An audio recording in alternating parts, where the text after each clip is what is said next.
ભાર વગરનું ભણતર એવી વાત તો તંત્ર દ્વારા કરવામાં આવે છે, પરંતુ શું ખરેખર આ વિદ્યાર્થીઓને જોઈએ એ યોગ્ય સહાય આપવામાં આવી રહી છે? શું વાતો કરવામાં આવે છે એવું કામ પણ શિક્ષણ ક્ષેત્રમાં થઈ રહ્યું છે? આ તમામ સવાલો હવે ઊભા કર્યા છે વિસાવદરના ધારાસભ્ય ગોપાલ ઇટાલિયાએ. શું છે સમગ્ર મામલો, એની વિગતે ચર્ચા કરીશું. નમસ્કાર, હું છું ઉજ્જવલ અને આપ જોઈ રહ્યા છો નિર્ભય ન્યૂઝ.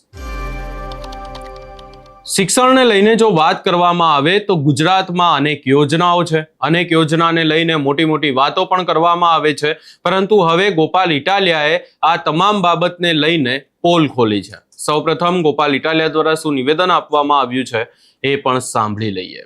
જે 20મી જૂન 2026 નો દિવસ જૂનાગઢ જિલ્લાના કલેક્ટર સાહેબની અધ્યક્ષતામાં જિલ્લા ફરિયાદ સમિતિની બેઠક હતી અને એમાં ધારાસભ્ય તરીકે મારો એક પ્રશ્ન હતો કે આ જૂનાગઢ જિલ્લાની સરકારી શાળાઓને સરકાર તરફથી જે મફત પાઠ્યપુસ્તકો આપવામાં આવે છે એમાંથી કેટલા આવ્યા, કેટલા બાકી છે અને કેટલા ક્યારે મળશે?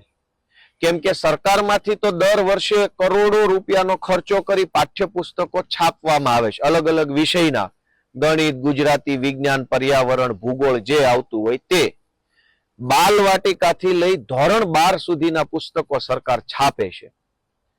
તો આજે મેં પ્રશ્ન કર્યો કમિટીની અંદર અને શિક્ષણ વિભાગના બધા સાહેબો પણ એમાં બેઠા હતા. તો મને લેખિતમાં જે જવાબ આપ્યો એમાં માધ્યમિક શાળાના પુસ્તકો આવ્યા જ નહોતા, એવો લેખિત જવાબ હતો. મૌખિક એમ કહેવામાં આવ્યું કે આજે જ માધ્યમિકના પુસ્તકો આવ્યા છે. એટલે એક તો એ વાત થઈ કે આ શાળા ખુલી ગઈ અને મહિનો થવા આવ્યો, પણ સ્કૂલમાં ચોપડા પહોંચ્યા નથી અને અધૂરામાં પૂરું. મેં એવો પ્રશ્ન પૂછ્યો આજે કમિટીમાં શિક્ષણ વિભાગના સાહેબોને, કલેક્ટર સાહેબની અધ્યક્ષતામાં મેં બેઠા હતા ત્યારે, કે બાલવાટિકા અને ધોરણ 1, ધોરણ 2 ના પુસ્તકો આવ્યા છે કે નથી આવ્યા? તો અધિકારીશ્રીએ કીધું કે ના, નથી આવ્યા. તરત મેં કીધું કે સરકાર તો એમ કે છે કે શાળા પ્રવેશ ઉત્સવ કરોડો રૂપિયાનો ખર્ચો થશે, ગાંધીનગરથી મોટા મોટા તોપ જેવા કદાવર સાહેબો ગામડામાં આવે અને એમના હસ્તે શાળા પ્રવેશોત્સવ કરાવવામાં, આમ છોકરાઓને આમ લાવવાના, શાળામાં પ્રવેશ. પણ છોકરો શાળામાં જાય છે ત્યાં ચોપડા તો છે નહીં, તો ભણશે શું? લગભગ 8મી જૂનથી વેકેશન ખુલી ગયું છે આખા ગુજરાતમાં. આ 20મી જૂન છે આજે. ચોપડા તો શાળામાં છે નહીં. તો મેં બીજો પ્રશ્ન પૂછ્યો કે વેકેશન ખુલી ગયું છે, શિક્ષક શાળામાં છે, વિદ્યાર્થી શાળામાં છે, તો ભણે છે શું? ચોપડા તો છે નહીં. તો શિક્ષક ભણાવે છે કયું પુસ્તક ને છોકરો ભણે છે કયું પુસ્તક ને, એ વાતની ચિંતા કેમ નથી તમને?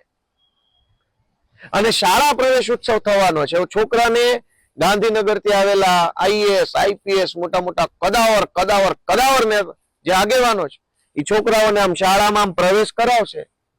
એ છોકરા માટેના પુસ્તક તો શાળામાં છે નહીં, તો પ્રવેશ, વિદ્યાર્થીનો પ્રવેશ કરાવવાના બદલે પુસ્તકોનો પ્રવેશ પહેલા કરાવવો પડે એમ છે. એ રજૂઆત મેં આજે કરી.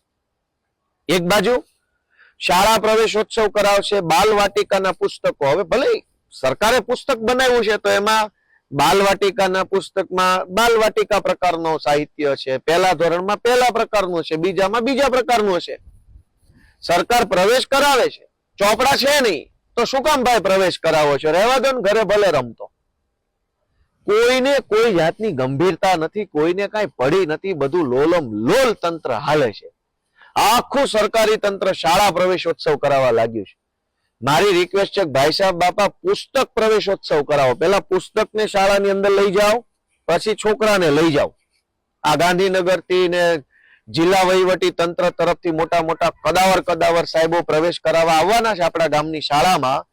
હું એમ કહું છું થોડુંક બોલતા શીખો મારા ગુજરાતના વડીલો, યુવાનો, માતાઓ. ક્યાં સુધી બીકમાં જીવશો? ક્યાં સુધી આવીને આવી વ્યવસ્થામાં જીવશો? કોક તો બોલો.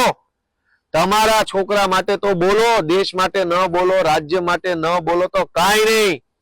તમારા પોતાના સંતાન માટે તો 4 સવાલો શાળા પ્રવેશોત્સવમાં આવતા સાહેબોને પૂછો કે આવી ગયા છો બહુ મોટી તોપ બનીને, તો ચોપડા ક્યાં? સરકારી શિક્ષક તો કદાચ ન પૂછી શકે, નોકરી કરતા હોય એટલે એની એક મર્યાદા હોય, પણ ગામના આગેવાનો, ગામના વાલીઓ, એસએમસી કમિટીના સભ્યો નહીં પૂછતા હોય કે ચોપડા વગર કેમ ભણાવવાના? અને માર્કેટમાં બધાય ચોપડા મળે છે, જે જોઈએ તે. સરકારી શાળાના મફત ચોપડા નથી મળતા. તો શાળા પ્રવેશોત્સવમાં જેટલા મોટા મોટા સાહેબો તમારા ગામમાં આવે એને ભૂલ્યા વગર, ડર્યા વગર, શરમાયા વગર શિક્ષણના હિતમાં, કેમ કે શિક્ષણ જ રાષ્ટ્ર નિર્માણનો પાયો છે, શિક્ષણના હિતમાં કડક થઈને પ્રશ્ન પૂછી લેજો કે અમારા ગામની સરકારી શાળામાં પૂરતા ચોપડા આવ્યા છે કે નહીં. પહેલા એનો હિસાબ આપો, પછી પ્રવેશોત્સવના નામે તાયફા કરજો.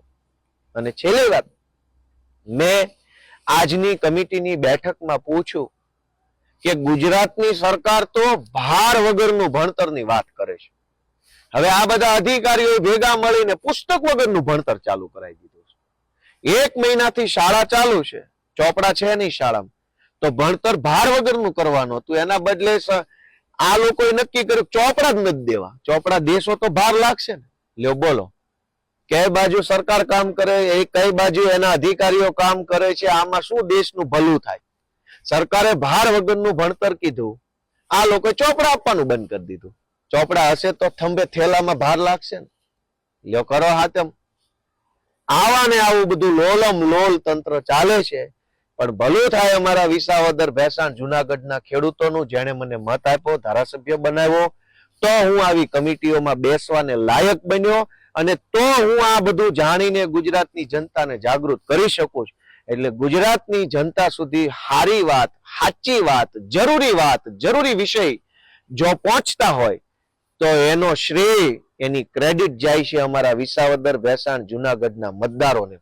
ગુજરાતના સૌ ગામડાઓમાં શાળા પ્રવેશોત્સવના તાઇફાની અંદર જિલ્લામાંથી કે ગાંધીનગરથી આવનારા સાહેબોને ચોપડા બાબતે પૂછો, ક્લાસરૂમ કેટલા ઘટે છે એ પૂછો, કોમ્પ્યુટરો કેટલા ઘટે છે એ પૂછો, દીકરીઓ માટેના ટોયલેટ કેટલા છે એ પૂછો, શાળામાં શિક્ષક કેટલા ઘટે છે એ પૂછો. તાઇફો કરવા જેટલા મોટા મોટા સાહેબ આવે છે ને, એને સવાલ પૂછતા થઈ જાઓ.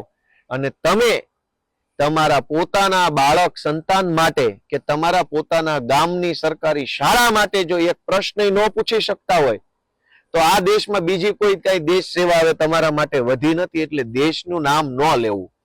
દેશ સેવા એ જ છે કે તમારા ગામની સરકારી શાળામાં જે સાહેબો આવે છે ને, પ્રશ્ન પૂછો, એને જવાબદાર બનાવો, એકાઉન્ટેબલ અંગ્રેજીમાં, કે તમે અહીંયા મોટા સાહેબ થઈને આવી ગયા છો પ્રવેશ કરાવવા, તો બોલો આમાં કેમ શિક્ષક ઘટે છે, કેમ કોમ્પ્યુટર ઘટે છે, કેમ ટોયલેટ નથી, કેમ ગ્રાઉન્ડ નથી રમત ગમતનું, કેમ પુસ્તક ઘટે છે, કેમ પાણી ટપકે છે. આ પૂછો, એ મોટી દેશ સેવા છે. અને આવનારા 3 દિવસ સુધી, મારા ખ્યાલથી 23, 24 અને 25 3 દિવસ શાળા પ્રવેશ ઉત્સવ છે, એને રાષ્ટ્ર સેવાનું પ્લેટફોર્મ બનાવવું હોય, દેશ સેવા કરવી હોય તો પ્રશ્ન પૂછો અને તમારા ગામની શાળાની કન્ડિશન સુધરે એવો બધા યુવાનો પ્રયત્ન કરે એવી વિનંતી. જય જય ગરવી ગુજરાત. આ માત્ર ને માત્ર વાત જુનાગઢ જિલ્લાની કે તેના આજુબાજુના વિસ્તારની નથી, પરંતુ ગુજરાતના અનેક એવા વિસ્તારો છે કે જ્યાંથી હવે સવાલો ઊભા થઈ રહ્યા છે. ખાસ કરી અને આજે ગોપાલ ઇટાલિયા દ્વારા સવાલ ઊભો કરવામાં આવ્યો, શિક્ષણને લઈને જે સવાલો ઊભા થઈ રહ્યા છે, જોવાનું રહેશે કે હવે આ સમગ્ર બાબતે તંત્ર દ્વારા કોઈ ખુલાસો કરવામાં આવે છે કે નહીં, નિવેદન આપવામાં આવે છે કે નહીં. આ સમગ્ર બાબતે તમારો શું અભિપ્રાય છે એ અમને કમેન્ટ કરી જરૂર જણાવશો ને અમારી ચેનલ નિર્ભય ન્યૂઝને લાઇક, શેર, સબસ્ક્રાઇબ કરવાનું ભૂલશો નહીં.